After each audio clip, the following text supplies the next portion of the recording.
Jack Jackson and I go back a long way. Back in the late 70s, I was a manager trainee at the Rusty Pelican in Key Biscayne. And I was making $800 a month, scheduled from 9 in the morning to 11 at night, 7 days a week. You know, great job. You know, kind of job everybody wants. Overpaid. Well, I mean, yeah, maybe. But, and so Mr. Leon Jack Jackson was the vice president.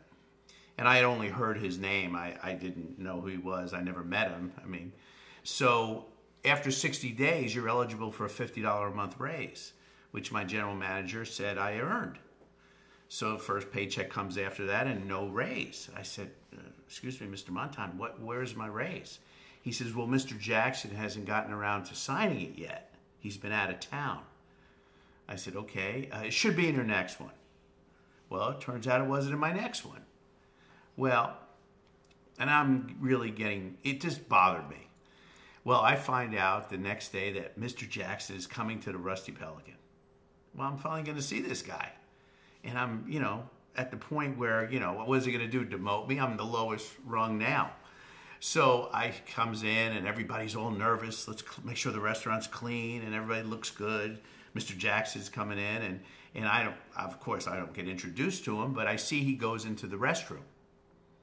And I figured this is my chance to go and say, excuse me, sir, I'm Bob Sample. I just wanted to, and I go in there, and Jack is making his way towards the urinal, and I say, Mr. Jackson, you know, it really just probably wasn't the best approach now that I think about it, some 50 years later, but, you know, I'm Bob Sample, and I'm a manager trainee, and, you know, I've gotten a $50 raise, but you haven't gotten around to signing it yet.